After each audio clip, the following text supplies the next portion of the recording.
At this stage of Israel's war on Gaza, the situation can head in one of two directions: a ceasefire and prisoner exchange, or a war with Lebanon. And since Israeli Prime Minister Benjamin Netanyahu continues to prevent a ceasefire and insists on ending the 11-month-long cross-border fire with Hezbollah by force, we now wait for the inevitable.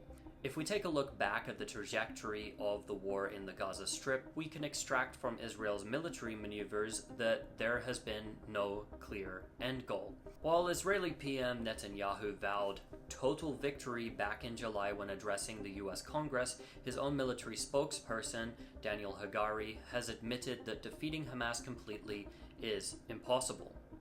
When Israel first launched its assault on the Gaza Strip, it did so by decimating the territory's civilian infrastructure while floating two major ideas. Those were ethnically cleansing the Palestinian civilian population to the Egyptian Sinai and seizing northern Gaza as a security zone.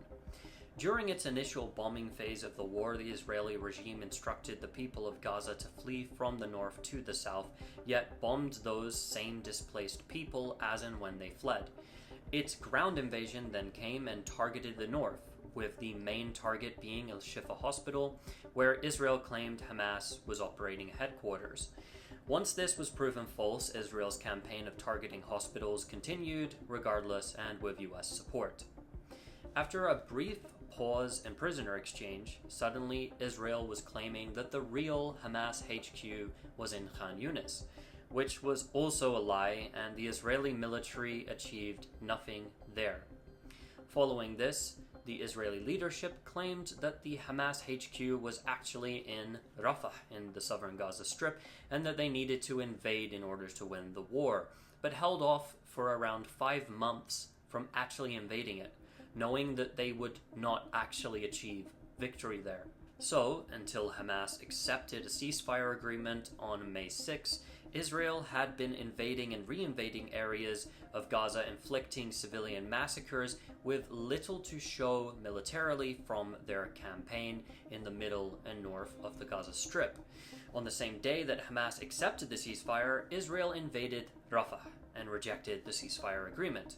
At this time, Hamas agrees to the Biden ceasefire framework ratified by UN Security Council Resolution 2735, which Israel is now actively violating with its demands to remain in 2 corridors in central and southern Gaza. Phase 2 of the UNSC resolution explicitly says that there must be a full withdrawal from Gaza and that Israel cannot occupy or annex any of the territory. Netanyahu now attempts to add even more demands that violate the UN Security Council resolution, such as considering seizing northern Gaza as part of its buffer zone, that it has already taken 32% of Gaza to secure. Evidently, Israel will not accept a ceasefire, and anyone with critical thinking skills at this time can tell this. The US is not going to pressure Israel either into accepting a ceasefire, so there is no hope that it will happen organically. However, there is a major player that has been applying pressure on Israel since October 8 by engaging in cross-border action against the Israeli military and settlements, and that is Lebanese Hezbollah. Israel is now at a point where it has run out of options in Gaza, and without a ceasefire agreement, Hezbollah will not stop launching its own attacks.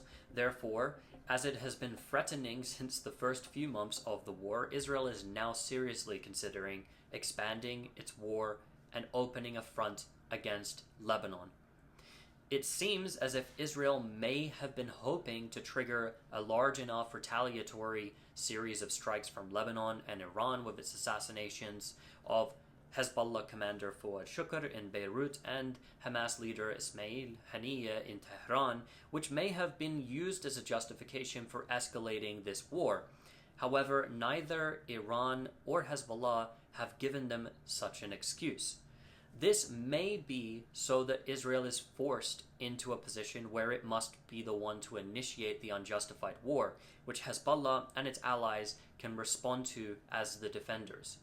Regardless, Israel's unhinged genocidal campaign in Gaza has been allowed to run rampant, with the US helping it every single step of the way and never considering applying tangible pressure. This has led us to the position of today, where Israel threatens to open up a broader war which could drag in the entire region.